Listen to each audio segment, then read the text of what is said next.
An interceptor aircraft, or simply interceptor, is a type of fighter aircraft designed specifically to attack enemy aircraft, particularly bombers and reconnaissance aircraft, as they approach.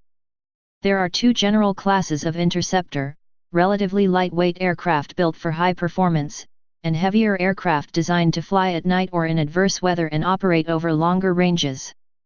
For daytime operations, conventional fighters normally fill the interceptor role, as well as many other missions.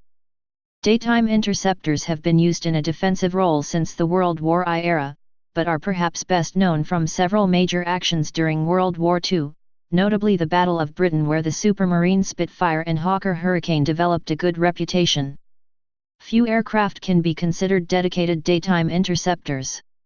Exceptions include the Messerschmitt Me-163B, the only rocket-powered, manned military aircraft ever to see combat, and to a lesser degree designs like the Mikoyan-Gurevich MiG-15, which had heavy armament specifically intended for anti-bomber missions. Night fighters and bomber destroyers are, by definition, interceptors of the heavy type, although initially they were rarely referred to as such. In the early Cold War era, the combination of jet-powered bombers and nuclear weapons created Air Force's demand for highly capable interceptors. It is during this period that the term is perhaps most recognized and used. Examples of classic interceptors of this era include the F-106 Delta Dart, Sukhoi Su-15, and English Electric Lightning. Through the 1960s and 1970s, the rapid improvements in design led to most air superiority and multi-role fighters, such as the Grumman F-14 Tomcat and McDonnell Douglas F-15 Eagle, having the performance to take on the interceptor role, and the strategic threat moved from bombers to intercontinental ballistic missiles, ICBMs. Dedicated interceptor designs became rare, with the only widely used examples designed after the 1960s being the Tornado F-3, Mikoyan MiG-25 Foxbat, Mikoyan MiG-31 Foxhound, and the Shenyang J-8 Finback. History. The first interceptor squadrons were formed during World War I to defend London against attacks by Zeppelins and later against fixed-wing long-range bombers. Early units generally used aircraft withdrawn from front-line service, notably the Sopwith Pup. They were told about their target's location prior to takeoff from a command center in the Horse Guards building. The Pup proved to have too low performance easily to intercept Gotha G.4 bombers, and the superior Sopwith Camels supplanted them. The term interceptor was in use by 1929. Through the 1930s, bomber aircraft speeds increased so much that conventional interceptor tactics appeared impossible. Visual and acoustic detection from the ground had a range of only a few miles, which meant that an interceptor would have insufficient time to climb to altitude before the bombers reached their targets. Standing combat air patrols were possible, but only at great cost. The conclusion at the time was that the bomber will always get through. The invention of radar made possible early, long-range detection of aircraft at long range, on the order of 100 miles, 160 kilometers, both day and night and in all weathers. A typical bomber might take 20 minutes to cross the detection zone of early radar systems, time enough for interceptor fighters to start up, climb to altitude and engage the bombers. Ground-controlled interception required constant contact between the interceptor and the ground until the bombers became visible to the pilots, and nationwide networks like the Dowding system were built in the late 1930s. The introduction of jet power increased speeds from perhaps 400 miles per hour, 640 kilometers per hour, to 600 miles per hour, 970 kilometers per hour, in a step, and roughly doubled operational altitudes. Although radars also improved in performance, the gap between offense and defense was dramatically reduced. Large attacks could so confuse the defense's ability to communicate with pilots that the classic method of manual ground-controlled interception was increasingly seen as inadequate. In the United States, this led to the introduction of the semi-automatic ground environment to computerize this task. The introduction of the first useful surface-to-air missiles in the 1950s obviated the need for fast reaction time interceptors, as the missile could launch almost instantly, and air forces increasingly turned to much larger designs, with enough fuel for longer endurance, to avoid the need for rapid reaction. In the 1950s, During the Cold War, a strong interceptor force was crucial for the great powers as the best means to defend against an unexpected nuclear attack by strategic bombers. Hence for a brief period of time they faced rapid development. At the end of the 1960s, a nuclear attack became unstoppable with the introduction of ballistic missiles capable of approaching from outside the atmosphere at speeds as high as 57 km/s. The doctrine of mutually assured destruction replaced the trend of defense strengthening and interceptors with much less strategically logical. The utility of interceptors waned as the role merged with that of the heavy air superiority fighter, which was dominant in military thinking. Design. The interceptor mission is, by its nature, a difficult one. Consider the desire to protect a single target from attack by long-range bombers. The bombers have the advantage of being able to select the parameters of the mission attack vector, speed, and altitude. This results in an enormous area from which the attack can originate. In the time it takes for the bombers to cross the distance from first detection to being on their targets, the interceptor must be able to start, take off, climb to altitude, maneuver for attack and then attack the bomber. A dedicated interceptor aircraft sacrifices the capabilities of the air superiority fighter and multi-role fighter, i.e., countering enemy fighter aircraft in air combat maneuvering, by tuning their performance for either fast climbs and or high speeds. The result is that interceptors often look very impressive on paper, typically outrunning, outclimbing and outgunning slower fighter designs. However, pure interceptors fare poorly in fighter-to-fighter combat against the same less capable designs due to limited maneuverability, especially at low altitudes. Point defense interceptors. In the spectrum of various interceptors, one design approach especially shows sacrifices necessary to achieve decisive benefit in a chosen aspect of performance. A point defense interceptor is of a lightweight design, intended to spend most of its time on the ground located at the defended target, and able to launch on demand, climb to altitude, maneuver, and then attack the bomber in a very short time, before the bomber can deploy its weapons. At the end of Second World War, the Luftwaffe's most critical requirement was for interceptors as the Commonwealth and American Air Forces pounded German targets night and day. As the bombing effort grew, notably in early 1944, the Luftwaffe introduced a rocket-powered design, the Messerschmitt Me 163 Comet, in the very short-range interceptor role. The engine allowed about 7 minutes of powered flight, but offered such tremendous performance that they could fly right by the defending fighters. The Me 163 required an airbase, however, which were soon under constant attack. Following the emergency fighter program, the Germans developed even odder designs, such as the Bachem BA-349 Natter, which launched vertically and thus eliminated the need for an airbase. In general, all these initial German designs proved difficult to operate, often becoming death traps for their pilots, and had little effect on the bombing raids. Rocket-boosted variants of both of Germany's jet fighters, the Me 262 in its C subtype series, all nicknamed Home Protector, Heimatschützer, in 4 differing formats, and the planned He-162E subtype, using one of the same BMW 003R turbojet/rocket mixed power engine as the Me 262C2B Heimatschützer II used a pair of, had airworthy prototypes built, but were never produced in quantity. In the initial stage of Cold War, bombers were expected to attack flying higher and faster, even at transonic speeds. Initial transonic and supersonic fighters had modest internal fuel tanks in their slim fuselages, but a very high fuel consumption. This led fighter prototypes emphasizing acceleration and operational ceiling, with the sacrifice on the loiter time, essentially limiting them to point defense role. Such were the mixed jet/rocket power Republic XF-91 or Saunders Roe SR.53. The Soviet and Western trials with zero-length launch were also related. None of these found practical use. Designs that depended solely on jet engines achieved more success with the F-104 Starfighter, initial A version, and the English Electric Lightning.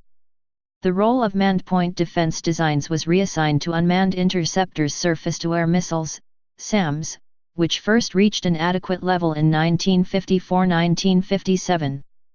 Some advancements ended the concept of massed high-altitude bomber operations, in favor of penetrators flying a combination of techniques colloquially known as flying below the radar.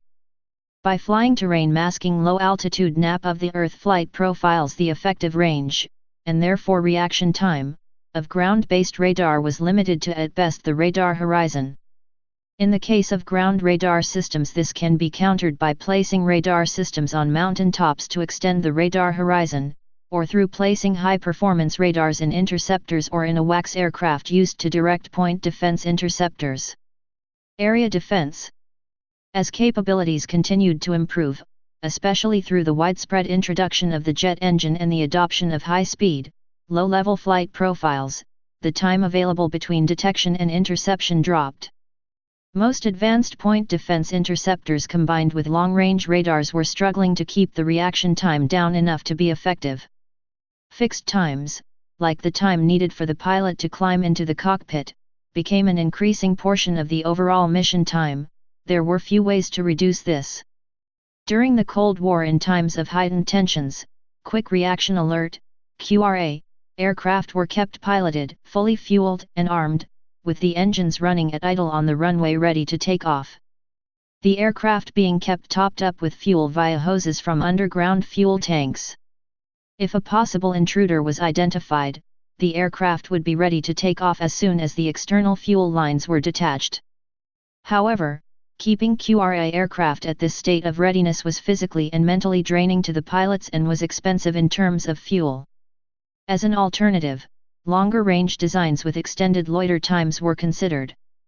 These area defense interceptors or area defense fighters were in general larger designs intended to stay on lengthy patrol and protect a much larger area from attack, depending on greater detection capabilities, both in the aircraft themselves and operating with AWACS, rather than high speed to reach targets. The exemplar of this concept was the Tupolev Tu-28. The later Panavia Tornado ADV was able to achieve long range in a smaller airframe through the use of more efficient engines. Rather than focusing on acceleration and climb rate, the design emphasis is on range and missile carrying capacity, which together translate into combat endurance. Look-down/shoot down radars good enough to detect and track fast-moving interdictors against ground clutter, and the capability to provide guidance to air-to-air missiles, AAM, against these targets. High speed and acceleration was put into long-range and medium-range AAMs, and agility into short-range dog-fighting AAMs, rather than into the aircraft themselves. They were first to introduce all-weather avionics, assuring successful operations during night, rain, snow, or fog. Countries that were strategically dependent on surface fleet, most notably US and UK, maintained also fleet defense fighters, such as the F-14 Tomcat. Development. Soviet Union and Russia. During the Cold War, an entire military service, not just an arm of the pre-existing Air Force, was designated for deployment of interceptors. The aircraft of the Soviet Air Defense Forces, PVOS, differed from those of the Soviet Air Forces, VVS, in that they were by no means small or crudely simple, but huge and refined with large, sophisticated radars. They could not take off from grass, only concrete runways. They could not be disassembled and shipped back to a maintenance center in a boxcar. Similarly, their pilots were given less training in combat maneuvers, and more in radio-directed pursuit. The Soviets' main interceptor was initially the Su-9, which was followed by the Su-15 and the MiG-25 Foxbat. The auxiliary Tu-28, an area-range interceptor, was notably the heaviest fighter aircraft ever to see service in the world. The latest and most advanced interceptor aircraft in the Soviet, now Russian, inventory is the MiG-31 Foxhound. Improving on some of the flaws on the preceding MiG-25, the MiG-31 has better low-altitude and low-speed performance, in addition to carrying an internal cannon. Russia, despite merging the PVO into the VVS, still plans to maintain its dedicated MiG-31 interceptor fleet. United States. From 1946 to 1980, the United States maintained a dedicated Aerospace Defense Command, consisting primarily of dedicated interceptors. Many post-war designs were of limited performance, including designs like the F-86D and F-89 Scorpion. In the late 1940s, ADC started a project to build a much more advanced interceptor under the 1954 Interceptor effort, which eventually delivered the F-106 Delta Dart after a lengthy development process. Further replacements were studied, notably the NR-349 proposal during the 1960s, but came to nothing as the USSR strengthened their strategic force with ICBMs. Hence, the F-106 ended up serving as the primary U.S. Air Force interceptor into the 1980s. As the F-106 was retired, intercept missions were assigned to the contemporary F-15 and F-16 fighters, among their other roles. The F-16, however, was originally designed for air superiority while evolving into a versatile multi-role fighter. The F-15, with its Mach 2.5 maximum speed enabling it to intercept the fastest enemy aircraft, namely the MiG-25 Foxbat, is also not a pure interceptor as it has exceptional agility for dogfighting based upon the lessons learned from Vietnam. The F-15E Strike Eagle variant adds air interdiction while retaining the interception and air-to-air combat of other F-15s. Presently, the F-22 is the USA's latest combat aircraft that serves in part as an interceptor due to its super cruise capabilities, however it was designed primarily as a stealth air superiority fighter. In the 1950s, the United States Navy led an unsuccessful F-6D missiler project. Later it launched the development of a large F-111B Fleet Air Defense fighter, but this project was cancelled too. Finally, the role was assigned to the F-14 Tomcat, carrying AIM-54 Phoenix missiles. Like the U.S. Air Force F-15, the USN's F-14 was also designed primarily as an air superiority, fighter-to-fighter combat, and F-14S served the interceptor role until it received upgrades in the 1990s for ground attack. Both the fighter and the Phoenix missile were retired in 2006. United Kingdom. The British Royal Air Force operated a supersonic day fighter, the English Electric Lightning, alongside the Gloucester Javelin in the subsonic night/all-weather role. Efforts to replace the Javelin with a supersonic design under operational requirement F.155 came to naught. The UK operated its own, highly adapted version of the McDonnell Douglas F-4 Phantom as its primary interceptor from the mid-1970s, with the air defense variant, ADV, of the Panavia Tornado being introduced in the 1980s. The Tornado was eventually replaced with a multi-role design, the Eurofighter Typhoon. China. The Shenyang J-8, Chinese, 8, NATO reporting name, Finback, is a high-speed, high-altitude Chinese-built single-seat interceptor. Initially designed in the early 1960s to counter US-built B-58 Hustler bombers, F-105 Thunder Chief fighter bombers and Lockheed U-2 spy planes, it still retains the ability to sprint at Mach 2+ speeds, and later versions can carry medium-range PL-12/SD-10 ROM missiles for interception purposes. The PLOF/Planif currently still operates approximately 300 or so J-8s of various configurations. Other countries. Several other countries also introduced interceptor designs, although in the 1950s to 1960s several planned interceptors never came to fruition, with the expectation that missiles would replace bombers. The Argentine FMAI.AE 37 was a prototype jet fighter developed during the 1950s. It never flew and was cancelled in 1960. The Canadian subsonic Avro Canada CF-100 Canuck served in numbers through 1950s. Its supersonic replacement, the Avro Arrow, was controversially cancelled in 1959.